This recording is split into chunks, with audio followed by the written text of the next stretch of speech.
I got to tell you, my interest in this game is that, of course, we had a quarterback change with a few games left in the season, and Georgia, for as good as they are and as highly ranked, with no path, no reasonable path to the college football playoff or the SEC championship game, they were off the national radar. So JT Daniels makes his appearance against Mississippi State, plays well throughout the rest of the year.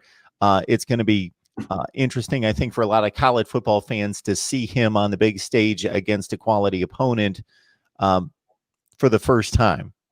Yeah, I mean, Luke Fickell is a defensive-minded coach, just like Kirby Smart is. And, that he's got a top 6 defense in the country, number 6 in scoring defense, allowing just 16 points a game. So, Georgia's been putting up, almost 30-something points a game.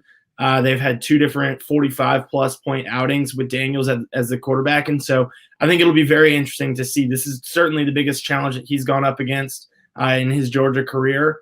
Mississippi State, Missouri, South Carolina weren't big challenges. I think the biggest challenge for him was just getting back to game speed, getting back to playing on a regular basis and getting used to playing with the guys that he's surrounded by. So I think this is going to be the biggest challenge that he's faced.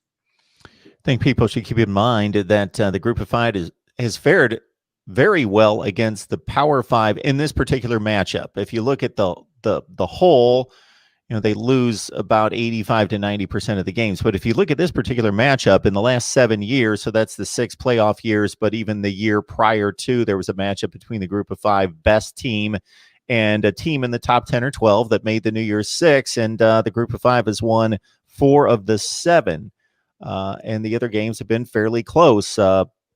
Memphis, Penn State, for example, last year went down to the last 6-7 minutes of the ball game before Penn State pulled away by 2 scores. So do you think Georgia fans are excited for this game, or do they feel as though there's not much to gain here and everything to lose in terms of losing to a Group of Five team?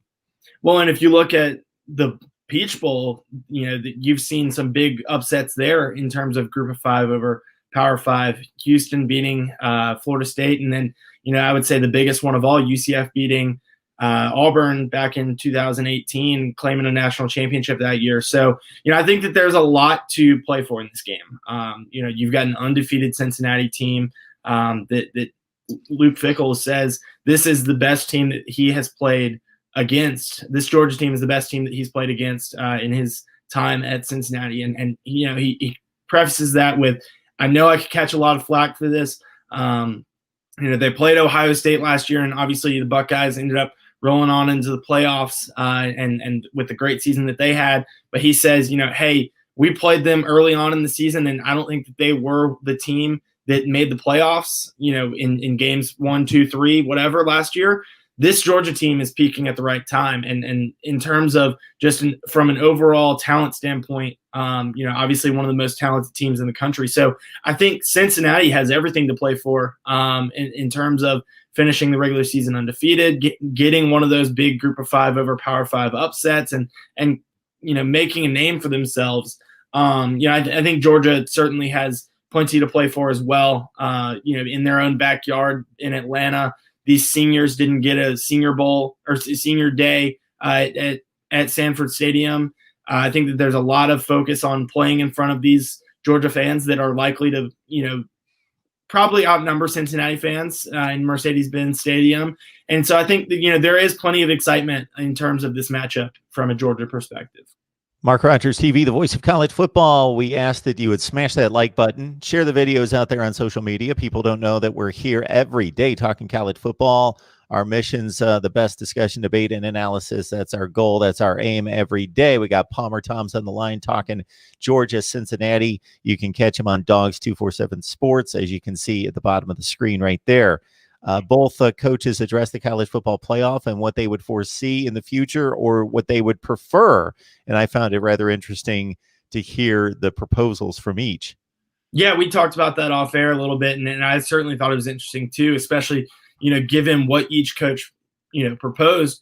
Today they were asked about it. Luke Fickell, Cincinnati head coach, said, that he would like to see it go to an 8-team playoff, not necessarily just because of, his team's experience this year, but, just in general of giving, fans more football and more exciting football. He kind of sided with what North Carolina head coach Mac Brown said in terms of, you're seeing a lot of opt-outs in these New Year's Six bowl games and bowl games across the board. But, whereas these New Year's Six bowl games should be, hard-fought games with very talented teams, you're not necessarily seeing those teams. Obviously Florida last night had several opt-outs. Oklahoma had their fair share as well.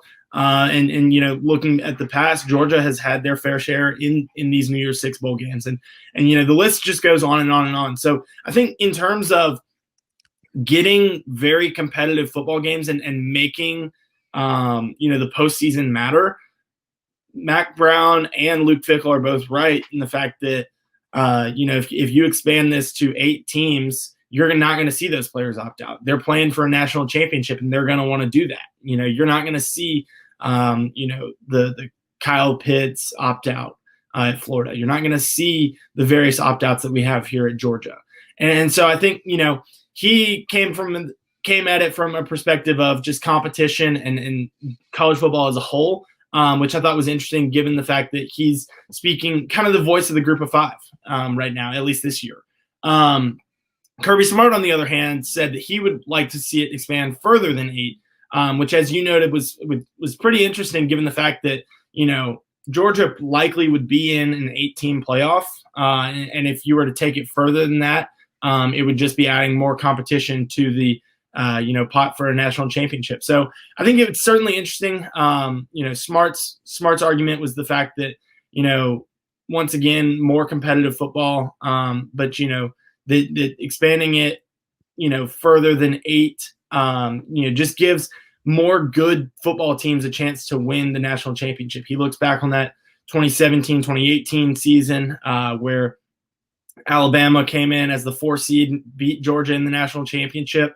And Bama hadn't played in the conference championship that year. So, they were the 4 seed that won it. I believe Ohio State was a 4 seed that first year that they won it. And so I think, just from his perspective, his thought process is that you will see it, inevitably, if you expand to a 12-team playoff, you will see one of those bottom half teams, regardless of how many you expand to, whether it be 8 or 12 or 16 or whatever, you will see a bottom half team win it more quickly than you think. Yeah, it's an interesting take. Again, you got a football program that for the last 4 years, 2017 through 20 would make an 18 playoff, and their coach is proposing 12 or 16 versus obviously the group of 5 that hasn't been able to make a 4-team and would have a difficult time even making an 8-team unless there was a designated spot for them, which is what I believe should happen for the group of 5. Palmer Tom's on the line from Dogs 247 Sports. It's Georgia. It's Cincinnati. Palmer, Happy New Year. We appreciate you coming on here on a regular basis to bring us Georgia football coverage. Absolutely appreciate it. Happy New Year to you as well.